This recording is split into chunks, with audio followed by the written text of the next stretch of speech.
ಎಲ್ರಿಗೂ ನಮಸ್ಕಾರ. ಇವತ್ತು ಚಳಿಗಾಲಕ್ಕೆ ಹೇಳಿ ಮಾಡಿಸಿರೋ ಅಂಥ ಒಂದು ಬಾತು, ಹಸಿರು ತರಕಾರಿಗಳನ್ನು ಬಳಸಿ ಒಂದು ಪಾಲಕ್ ಬಾತ್ ಅಂತ ಮಾಡ್ತಾಯಿದ್ದೀನಿ. ತುಂಬ ಬೇಗ ಆಗುತ್ತೆ, ತುಂಬ ರುಚಿಯಾಗಿರುತ್ತೆ. ಮೊದಲನೇದಾಗಿ ಒಂದು ಅರ್ಧ ಕ್ಯಾಪ್ಸಿಕಮ್ ಮಾತ್ರ ತೊಗೊಂಡಿದ್ದೀನಿ. ಇಲ್ಲಿ ಅದರ ಬೀಜ ತೆಗೆದುಬಿಟ್ಟು ಅದನ್ನು ನಾವು ಮೊದಲೇ ಚೆನ್ನಾಗಿ ತೊಳ್ಕೊಂಡಿರುವಂಥದ್ದು ಸ್ವಲ್ಪ ದಪ್ಪ ದಪ್ಪನಾಗಿ ಹೆಚ್ಕೊಳ್ಳೋಣ. ಇಲ್ಲಿ ನಾನು ಕ್ಯಾಪ್ಸಿಕಮ್ ಕೂಡ ಹಾಕ್ತಾಯಿದ್ದೀನಿ. ಯಾವುದು ಹಸಿರು ತರಕಾರಿ ಇದೆ ಅದನ್ನು ಬಳಸ್ತಾ ಇದ್ದೀನಿ. ಈಗ ಕ್ಯಾಪ್ಸಿಕಮ್ನ ನಾನು ಮಿಕ್ಸಿ ಜಾರ್ಗೆ ಹಾಕ್ಕೊಂಡಿದ್ದೀನಿ. ಒಂದು ಕಟ್ಟು ಪಾಲಕ್ನ ಚೆನ್ನಾಗಿ ತೊಳ್ಕೊಂಡು ಹಾಕ್ಕೋತಾ ಇರೋದು. ಇದ್ರ ಜೊತೆಗೆ ಒಂದು ಹಿಡಿಯಷ್ಟು ಕೊತ್ತಂಬರಿ ಸೊಪ್ಪು, 2 ಹಸಿಮೆಣಸಿನ್ಕಾಯಿ ಕೂಡ ಹಾಕ್ಕೋತಾ ಇದ್ದೀನಿ. ಖಾರಕ್ಕೆ ತಕ್ಕ ಹಾಗೆ ಹಸಿಮೆಣಸಿನ್ಕಾಯಿನ ನೀವು ಹಾಕ್ಕೋಬೇಕು. 1 ಸ್ಪೂನಷ್ಟು ಜೀರಿಗೆ, ಒಂದು ಅರ್ಧ ಸ್ಪೂನಷ್ಟು ಅರಿಶಿನ, ಅದ್ರ ಜೊತೆಗೆ 1 ಇಂಚಿನಷ್ಟು ದಾಲ್ಚಿನ್ನಿ ಹಾಕ್ಕೋತಾ ಇದ್ದೀನಿ. ನೀರು ಜಾಸ್ತಿ ಹಾಕೋದು ಬೇಡ, ರುಬ್ಕೊಂಡು ಇಟ್ಕೋಬೇಕು ಈ ರೀತಿಯಾಗಿ. ಒಂದು ವಿಶೇಷ ಅಂತಂದರೆ ಇಲ್ಲಿ ಈರುಳ್ಳಿ ಬೆಳ್ಳುಳ್ಳಿ ಹಾಕದೇ ಇರೋದು. ಈಗ ಕುಕ್ಕರ್ಗೆ ಎಣ್ಣೆ ಹಾಕ್ಕೊಂಡಿದ್ದೀನಿ. ಸುಮಾರು ಅರ್ಧ ಸ್ಪೂನಷ್ಟು ಜೀರಿಗೆ ಹಾಕ್ಕೊಂಡು 1-2 ಲವಂಗ, ಸ್ವಲ್ಪ ಇಂಗನ್ನು ಹಾಕ್ಕೋಬೇಕು. ಈ ಒಂದು ಒಗ್ಗರಣೆ ರೆಡಿ ಆದಮೇಲೆ ನಾವು ಮಿಕ್ಕ ಪದಾರ್ಥಗಳನ್ನ ಹಾಕ್ಕೊಳ್ಳೋಣ. ಇಲ್ಲಿ 1 ಇಂಚಿನಷ್ಟು ಶುಂಠಿನ ಹಾಕ್ಕೊಂಡು ಬಾಡಿಸ್ಕೋತಾ ಇದ್ದೀನಿ.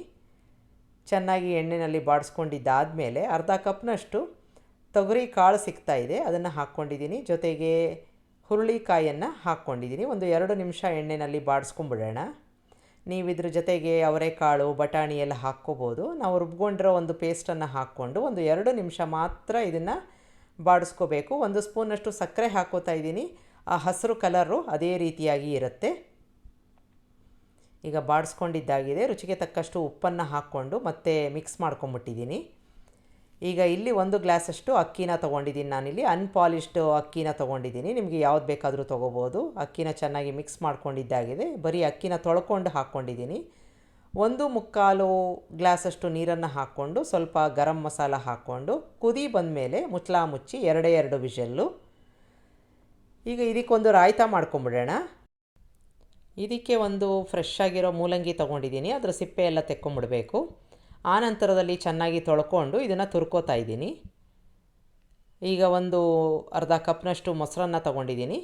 ಅದಕ್ಕೆ 1 ಸ್ಪೂನಷ್ಟು ರೆಡ್ ಚಿಲ್ಲಿ ಪೌಡರು, ಹುರಿದು ಪುಡಿ ಮಾಡಿರುವಂಥ ಜೀರಿಗೆ ಪುಡಿ, ಉಪ್ಪು ಮತ್ತು ನಮ್ಮ ಮೂಲಂಗಿ ಹಾಕ್ಕೊಂಡು ಚೆನ್ನಾಗಿ ಮಿಕ್ಸ್ ಮಾಡ್ಕೊಂಡಿದ್ದೀನಿ.